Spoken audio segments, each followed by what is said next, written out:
What is Line Rider? Is it a game? A toy? A physics simulator?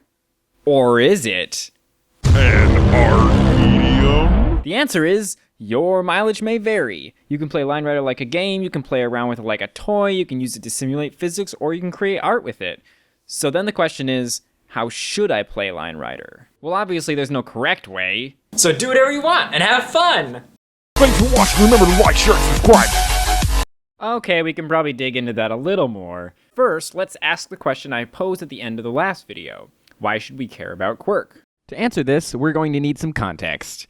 Okay, we're going to need a lot of context. Get ready for a deep dive into Line Rider history, philosophy, and culture, because that's what most of this video is going to be. Alright, to begin, let's start with someone you may have heard of, TechDog. TechDog is almost certainly the most widely known and beloved Line Rider creator, best known for his elaborate line art decorations or scenery. TechDog was able to create impossibly detailed drawings out of nothing but lines, and it was pretty incredible. But we're not here to talk about how awesome TechDog was. You're probably wondering how this relates to Quirk. Well, let's talk about how other Line Rider creators reacted to his work, because it's my opinion that a lot of people sort of missed the point of why his stuff was so good. Because a lot of people copied him. And I don't mean they sort of copied some of his ideas, I mean they attempted to replicate the exact methods TechDog used to detail specific surfaces. Contrast this with TechDog himself, who rarely reused a detailing style from previous releases. More often than that, he would come up with totally new styles, techniques, ideas, everything. So why did this happen? Well, one big reason is likely that TechDog was a semi-professional grown artist with experience in graphic design, and a lot of the other people playing Line Rider at the time were bored teenagers. But I think there's a little more to it than that. There's one more piece of information I want to bring up, and that's a bit of history. You see, TechDog was arguably the most successful Line Rider creator of all time, and yet, in communities of dedicated Line Rider creators, over the years, scenery gradually fell by the wayside until it was all but abandoned. That doesn't seem to make sense, and again begs the question of why? I think some answers to these questions can be found by examining the context in which Line Rider was often framed. The creator of Line Rider, Bastian Cadez, originally released it on DeviantArt and characterized it as a toy, but it quickly became described in various articles as a time waster and then later as a game. Line Rider, along with knockoffs like Line Flyer and loosely inspired games like Free Rider, then spread to various Flash game sites. Think Miniclip, Armor Games, Addicting Games, except more obscure. Bastian himself then won an award for game development, and inXile, a game development company, bought the rights and then proceeded to make Line Rider 2 Unbound, which was unambiguously a game. And not a very good one, but that's a topic for another time. All of this and more meant that when someone first encountered Line Rider, they were likely to already be thinking of it as a game. Line Rider was embraced by gaming communities across the web, while new media art communities took little notice of it. Another thing worth noting is the demographics of Line Rider. There's no comprehensive data in any of this, but judging from my own analytics and my somewhat extensive knowledge of Line Rider history, I think it's pretty safe to say that most of the people who came across Line Rider were teenagers, mostly boys, often bored in class and browsing through Flash game sites on the web, and most of the people who got super into Line Rider were gamers of some kind. And we largely played Line Rider as a game, despite the fact that, out of context, labeling Line Rider as a game is, well, debatable. I'm aware that may be a controversial statement. To be clear, I am not here to make an argument for what is and is not a game and whether or not Line Rider fits that definition. But it's an interesting thing to explore because Line Rider definitely exists in a sort of gray area. There are certainly game-like aspects to Line Rider, most notably the challenge involved in charting a course and trying to get the sledder to do as many tricks as you can without letting them fall off the sled. Line Rider doesn't give you any clues about what you should be trying to do beyond keeping Bosch on the sled, but that's generally implied to be a goal, and so doing various tricks without falling off naturally takes on the role of a skill. However, the profoundly open-ended sandbox nature of Line Rider places it more in the realm of the somewhat uncharted and sparse world of sandbox games, software toys, and other non-games that straddle the line between toy and game, and the blank canvas draw whatever aspect of Line Rider moves it towards the realm of artistic tools such as Adobe Illustrator or Microsoft Paint. For example, Line Rider has been used in assignments for physics courses. It's also been used to create so-called line art, which in the context of Line Rider means a still image drawing made out of nothing but lines. So what do I mean when I say we played Line Rider like a game? Well, we gamified it.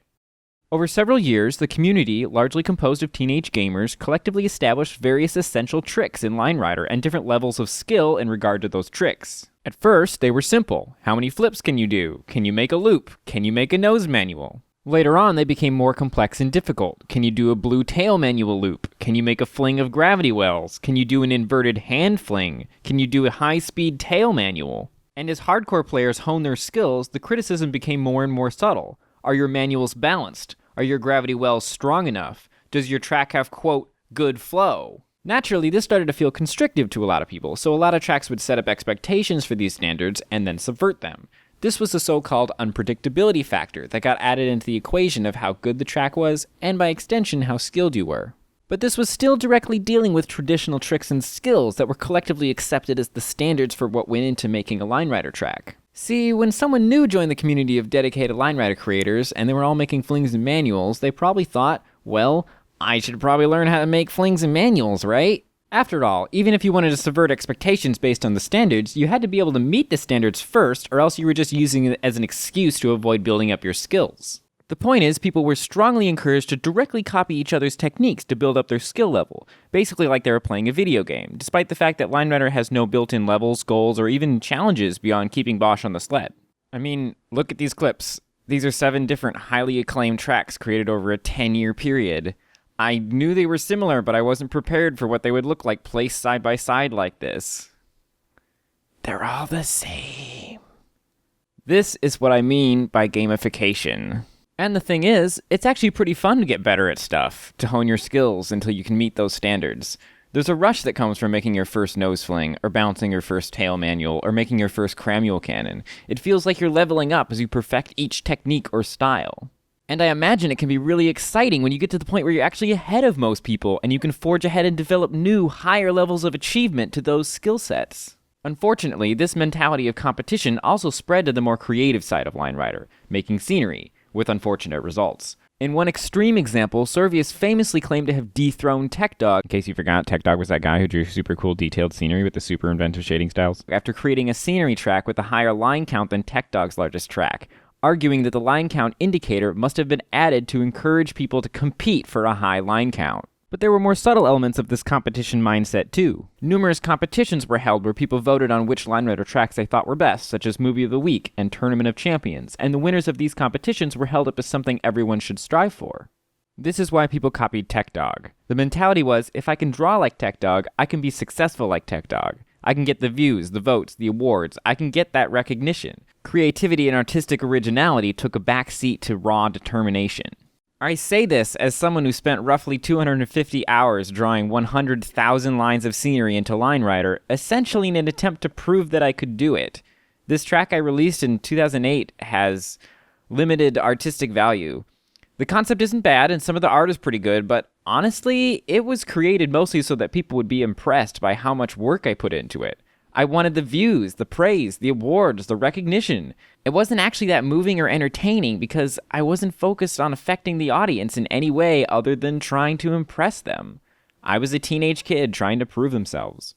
And I believe this is the biggest reason that scenery fell by the wayside in the community despite being popular with a wider audience. Learning to make quirk was a much faster way to feel like you were leveling up at the game of the Line Rider community, and the standards and goals were much clearer, while scenery focused on a lot of the same values of skill and dedication, but without any of the clear short-term goals like making your first fling. The combination of the ridiculously high level of detail and dedication a project had to meet in order to stand out, plus the lack of any clear path to get to that level, the result was that people just stopped making scenery tracks. Some people took on absurdly large projects they abandoned before they even got close to finishing, never to seen again. Some people never even tried scenery because recognition felt too far out of reach, and even when someone did manage to finish a huge track, they often quit Line Rider upon completion of the project.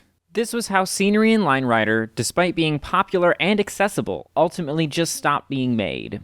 However, this gamification mentality not only caused issues for scenery, but for quirk too, albeit in somewhat different ways. See, as you get better and better at quirk, as the tricks get more and more complex and the criticism gets more and more subtle, the finished products become more and more incomprehensible to, well, everyone who isn't as invested in the game as you are. You may do something super difficult that requires enormous dedication and knowledge, but it's not going to be impressive to someone who doesn't understand the details of how it's impressive. Your achievements become increasingly obscure at the same time they require increasingly more time and effort. And if you're a newbie who's just starting to get into Line Rider, at some point you're going to realize that you have literally thousands of hours of work ahead of you in order to catch up with people who've been playing Line Rider for years.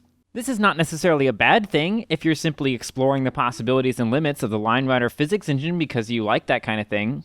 If you're the kind of person who just enjoys digging deep into the intricacies of a simulated physics engine, discovering new things down there, and you don't really care so much about people actually understanding or appreciating what you're doing, well, you're playing with LineRider like a toy, specifically a toy that you meticulously take apart, examine, and document to learn everything you possibly can about how it works. And that's totally valid.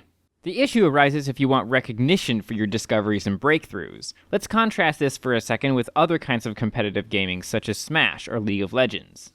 Yes, people playing these games at the highest level utilize techniques that are totally incomprehensible to casuals, but regardless of the complexity of the techniques, there's still a clear winner, and there's a certain amount of objective measuring that can be done to determine who is better and worse. In LineRider, it can be almost impossible to objectively determine who is better at a certain thing because it's so open-ended that it often comes down to personal taste. So you end up with everyone going in different directions as they try to level up, according to what they believe is the next logical progression.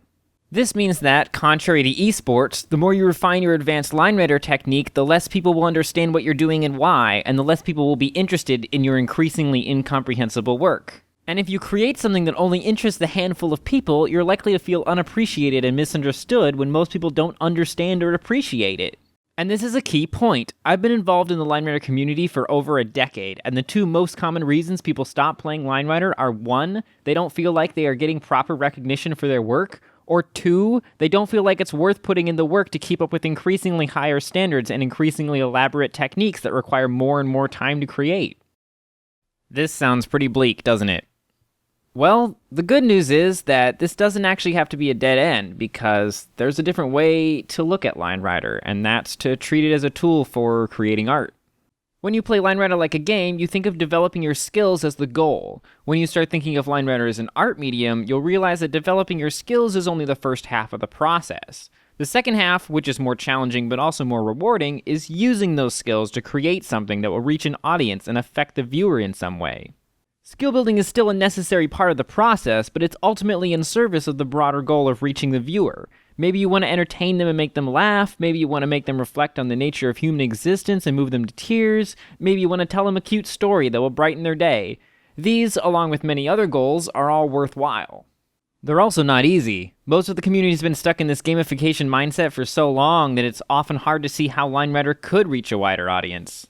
Fortunately, we now have some examples, most notably Mountain King by Doodle Chaos. This track is simple enough that someone with no previous exposure to LineRider can still be thoroughly entertained, which helps it reach a wide audience. At the same time, there was a lot of thought put into every movement of the sledder in order to slowly introduce people to LineRider and then build to a dramatic and amusing climax. Additionally, the musical notation-themed scenery decorations give the whole track a whimsical feeling and add to the humor. I take a lot of flack in the LineRider community for saying that we should make tracks that are more accessible to the general public. Am I saying that Mountain King is the pinnacle of art in LineRider? No. But Doodle Chaos did manage to reach a wider audience than any other track in nearly a decade, and he did so with zero knowledge of what Quirk even was. When not knowing what Quirk technique is means you're more likely to reach a wide audience, I think that's telling. You see, thinking about LineRider as an art medium is a paradigm shift. It changes how you play LineRider in a fundamental way because it requires an approach that prioritizes the artistic goal. The artistic goal for your project is not something you can decide on late in the process. It's your starting point. Your artistic vision determines how you go about creating whatever you're creating. It's how you decide what techniques you will utilize and for what artistic purpose. So, to finally answer the question, why should I care about Quirk? Well, you don't actually have to. If Quirk interests you, by all means dive in and start learning, but you can create engaging content without it too. This isn't to say that anyone can create something amazing without any practice at all, just a recommendation to think about what kinds of skills you want to develop in order to create engaging art. If you feel like you don't know where to start, that's great, because we're going to talk about LineRider art we really like and the techniques people use to create it on this channel in the future. So, stay tuned. That means subscribe. To be perfectly clear, Quirk techniques in and of themselves are not bad. Quirkers have discovered all sorts of cool things you can do in LineRider, and many Quirk techniques have lots of potential for use in artistic works. What we take issue with is the gamification mentality that prioritizes developing quirk skills over everything else. We don't dislike quirk, we dislike the culture that prioritizes perfecting technical skills over reaching the viewer and thus results in competitive hierarchies and elitist and exclusionary communities. For example, I won't name names, but I've seen people argue that anything that doesn't involve quirk has to be, quote, exceptionally smooth and perfect, or else it's a hard sell. I've seen people argue that creating anything that avoids quirk to reach a wider audience is, quote, throwing away years of line rider culture. I've even seen people argue that anyone who doesn't understand quirk and therefore cannot truly appreciate it shouldn't be allowed to have an opinion on it at all.